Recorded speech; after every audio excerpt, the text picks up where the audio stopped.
Hello there and good evening to you. Many thanks for joining us on Superscreen News at 6, broadcasting to you live from Lagos.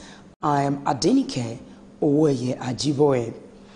The Senate has summoned the National Security Advisor, Chief of Army Staff, and other security chiefs to give an update on the fight against proliferation of firearms in the country. Mover of the motion, Suleiman Hunkuyi, called for urgent attention on the issue of arms proliferation. Section 3 of the Firearms Act, Mr. President, specifically mentioned that no person should possess the category of firearms as seen with these heartless persons unless that person is granted a license by Mr. President himself. Section 4 of the Act gave the Inspector General of Police the power to issue license for people with less lethal firearms. But one does not need to ask whether all the firearms bearing elements ranging from kidnappers, armed robbers, armed herdsmen, cattle rustlers, cultists, etc., got their licenses from these appropriate quarters, because the answer is simply, clearly and emphatic, no. Other lawmakers speak in the same vein, calling for an urgent solution to a proliferation of arms in the country. I have had suggestions and views on inviting service chiefs and security personnel to come here and brief us on the issue of firearms. But no matter how many of them we invite here, the central issue is that the political class are complicit in the proliferation of arms in Nigeria. It is not possible for our security agencies to bring an end to the violence, the killings, the bloodshed, and the proliferation of arms in this country as long as the political class include violence as part of their strategy. The problem in this country is our inability to enforce our laws. The law is there. Sections 3 and 4 of the Firearms Act is prohibiting certain category of firearms unless you are properly licensed to do so. But in our society, we will wait for a presidential order or IG directing before police officers will do their job. And therefore, we have this accumulated proliferation of firearms all over the entire country. And therefore, we are all endangered species. The rate of killings, the inadequate and poor response by the security agencies to address this. And as we say, how easy it is now for individuals to be armed, the way individuals are carrying AK-47 as if they're just carrying an accessory. So what do we do? And I think in going to the prayers, I'd like us to say, what do we do? How do we assess, how can we stop this proliferation, or how easy it is for some of our fellow citizens who have been able to get access to arms so easily? What can we do about it? Well, Senate President Bukola Saraki speaking there on proliferation of arms in the country. And now moving on, the Inspector General of Police, IGP Ibrahim Idris, has again shunned the Senate after failing to appear before the chambers as expected. This is the third time the IGP has failed to appear before the Senate after invitation was extended to him to brief the Red Chambers on killings across the state. Idris was expected to explain to the lawmakers the alleged manhandling of Dino Malai by operatives of the Special Anti-Robbery Squad, SARS, in whose custody he has been detained in the last 2 weeks. Senate leader Ahmed Lawan moved a motion saying the IGP be allowed to face committee of the whole after 10 minutes of dead silence in wait for the IGP. The Senate President Bukola Saraki announced that he was unavailable. In reaction, senators have described the development as a national embarrassment. And now, rising from its closed-door session, President of the Senate, Bukola Saraki, says the lawmakers have resolved to declare the IGE persona a non-grata, adding that he is not fit to hold any public office in Nigeria or any other country. Saraki recalled that a court which the police boss approached over his earlier invitation by the Senate ruled that the lawmakers had the powers to summon him or any other public officer. The Senate President said the lawmakers also resolved that the leadership of the chamber would make further considerations on the matter. And as President Muhammadu Buhari embarked on a medical trip to the United Kingdom, UK, the People's Democratic Party, PDP, has condemned him, insisting that he is unfit to continue in office. The National Publicity Secretary of the party, Kola Ologbodiyan, who disclosed this in Abuja, said President Buhari's admission is coming after intense public pressure. He, however, expressed disappointment that the president and his handlers had chosen to shroud the issue of the president's illness in secrecy, maintaining that such act is unworthy of a government that prides itself on claims of transparency and integrity. The PDP Publicity Secretary also condemned the president for embarking on medical tourism abroad, saying his administration has completely refused to address the poor state of the health sector in Nigeria. In another development, President Muhammadu Buhari has written the Senate requesting for the screening and confirmation of Festus Keyamo and 6 other members of the board of the Nigeria Deposit Insurance. This was contained in executive communication read by Senate President Bukola Saraki during Tuesday's plenary.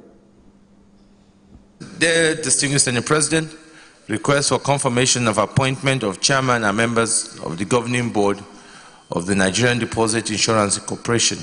In compliance with Section 5(4) of the Nigerian Deposit Insurance Corporation Act 2006, it is my pleasure to forward to the distinguished Senate the underlisted nominees for confirmation as the chairman and members of the board of Nigerian Deposit Insurance Corporation.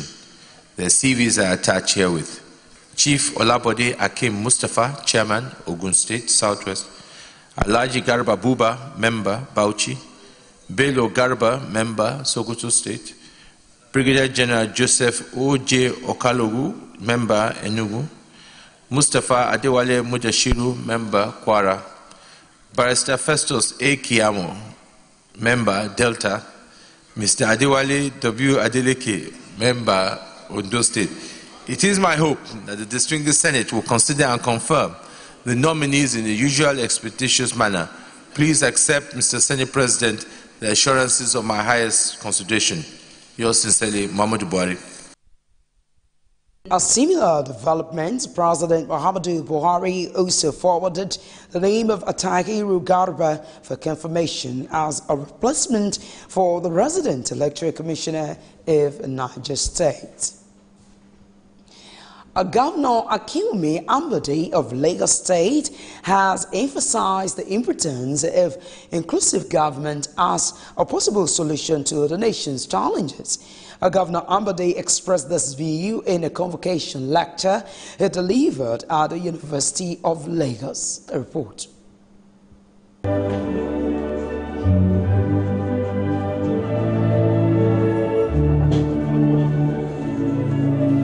The convocation lecture of the University of Lagos, and expectedly prominent personalities, academics and other alumni of the institution were present.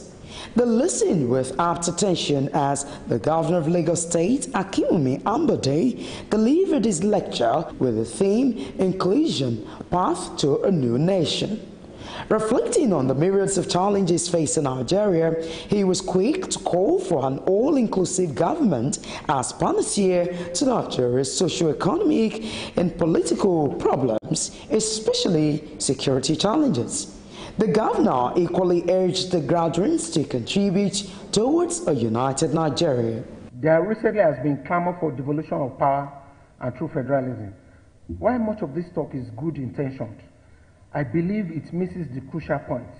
The linchpin of good governance is not found in the system deployed, but in the quality of the administration. We must implement the federal system as it was intended to be. Heretofore, too much power has resided in the national government. The states and local government are dissuaded from treating many matters of a local nature that are better left in their hands due to their greater knowledge of local conditions. We need to shift some functions or some responsibilities from the national government to place more of it in the hands of the states. We call on you to use your good offices to support the Lagos State University in a manner that it can become a university that will have its own pride of place in the world. We also call on you to pick one of our projects and in association with your friends, implement it for us. We're not asking you to bring state funds, but we know that you have friends in the right places. And I want to assure you that we are determined to turn every stumbling block to a stepping stone for attainment of greater heights. On his part, the institution Vice Chancellor, Professor Oluwatoyin Ogundipe, expressed commitment towards churning out graduates that meet the required standards of the labor market. As other scholars lend their voice to relevance of education to nation building. We are committed to enriching the experiences of our students by providing the conducive atmosphere for them to excel. We are also aware of the student ingenuity. Thus, the Entrepreneurship and Skill Development Center is being reinvigorated to sharpen their business skills and promote their innovative ideas. Our immediate neighboring community, Akoka, Iwaya, Makoko, Bariga, will feel our presence too. The university's relevance in training and molding the higher levels of human capacity that a functional society demands in terms of knowledge, professionalism, and creativity. Additionally, it relates to the university's relevance in defining the ethos and moral architecture of the society as defined through the value system. The latter dimension is why some infer that the university is the conscience of the nation. Indeed, we confirm this truism when at each convocation we remind the graduates that these are the ones we have found worthy in character and learning. As it stands, expectations are high that these graduates will effectively put into practice all that they have learned for the betterment of Nigeria.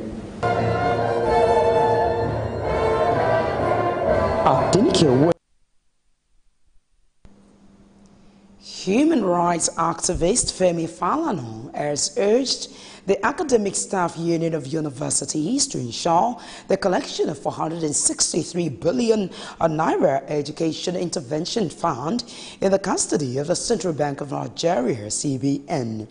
The senior advocate of Nigeria, San, who disclosed this while addressing the 28th Delegate Conference of ASU at the Tafawa Balewa University in Bauchi State, called for the immediate disbursement of the fund to federal and state government-owned universities, polytechnics, and colleges of education. Falana also commended the union for the initiative which led to the enactment of the TED Fund Act in 1992.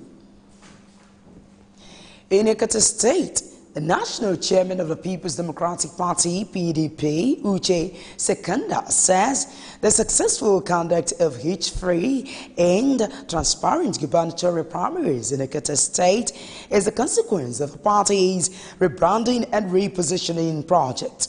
In a congratulatory message sent to Governor Fayose and other leaders and members of the PDP in Ekiti State, the national chairman appreciated them for conducting themselves well.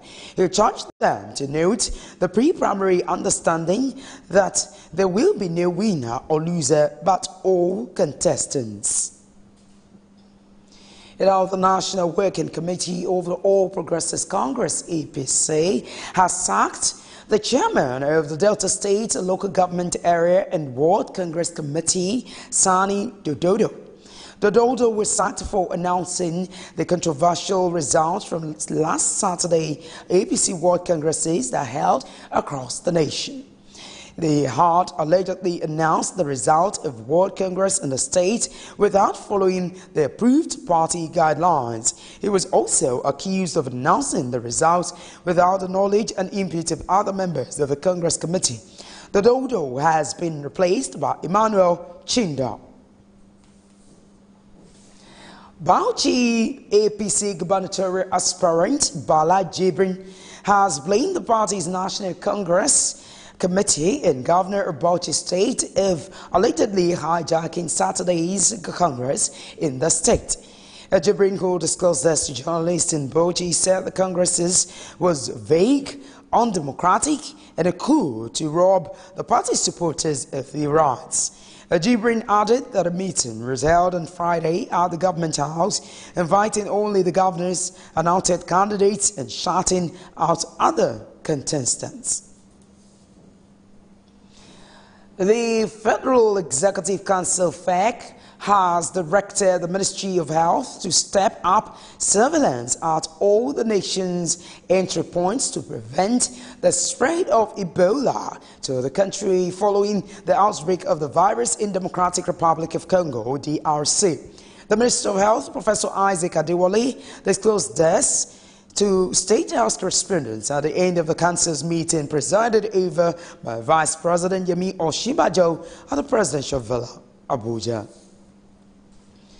The Jigawa State Police Command says it has begun the screening of 4,705 applicants to recruitment into the police.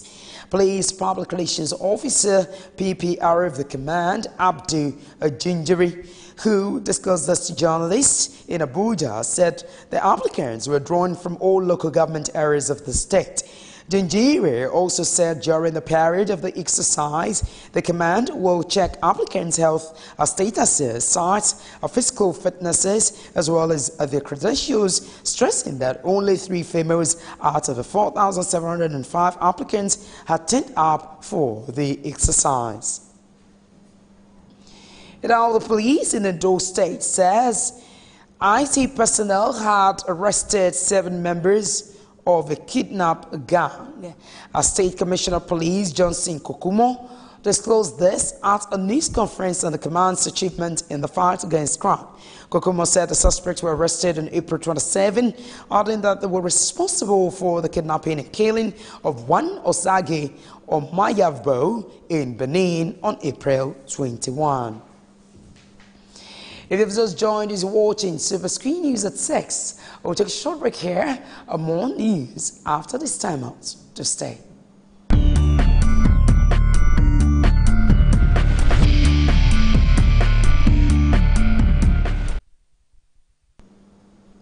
Welcome back. Now in business news. President of the Senate, Bukola Saraki, has urged the International Oil Companies IOCs and members of the oil producers trade section operating in Nigeria not to induce lawmakers during the consideration and passage of the fiscal host community bills. The bills are components of the petroleum industry bill and now before the National Assembly. Saraki said the leadership of the 8th Senate had made it clear to all members involved in the process to live above board. As the federal government diversifies the economy, some experts are advocating solar energy as the best alternative to electricity supply. These electrical engineers from Europe disclosed this to journalists at a forum to enlighten the public on the importance of solar energy. Many African countries, and Nigeria is more industrialized than most, suffer from power cuts, suffer from having not ability to distribute the power. Battery storage, you know, when you have solar, a lot of people have said, well, we have solar, but it not sunny every day. So we've just had a load of rainstorms, your grid's gone down a little bit. So what battery storage does, it takes in the sunny days the batteries and releases it. So now battery and solar can be reliable and consistent and deliver a lower price than electricity from fossil fuels. Over the last 10 years, the cost of solar panels have come down by 90% and batteries have come down by 90% as well. These batteries last 20 years, 10 years. That, on the industrial scale, we're talking about, even the one for the small domestic off-grid, minimum 3 years warranty. We are fully convinced that with the cooperation with Telco Europe and Nigeria, that we can cover this market. I think the time is right now. The products have reached the level of, let's say, of cost that normal people in the country, in Nigeria, can afford to buy this. And say as a replacement for their generators, or what you're normally using here, yes. People living in the rural areas, I see that doesn't mean low-class people are not connected to the grid, actually. They have an interest to have such a unit, yes. They have no cables, they have no electricity, they have no lights at home, and they can use this kind of system. Well, foreign energy experts speaking there on the importance of solar energy.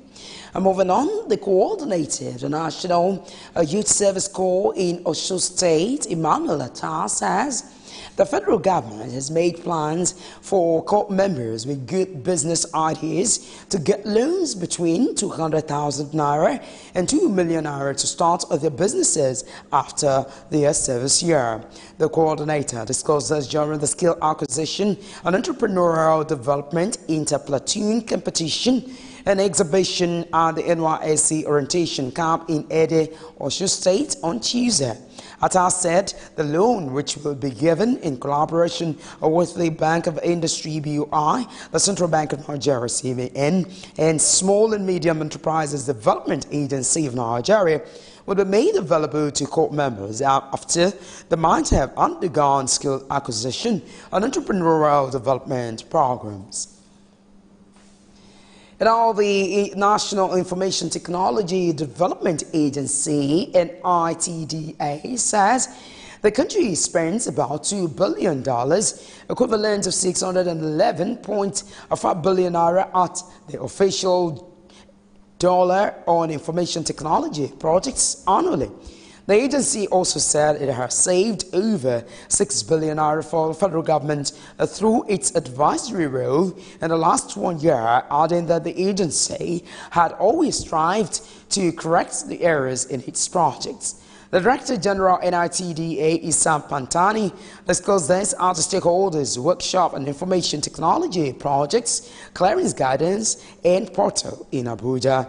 It says some of the IT projects in the country failed due to poor conceptualization and planning.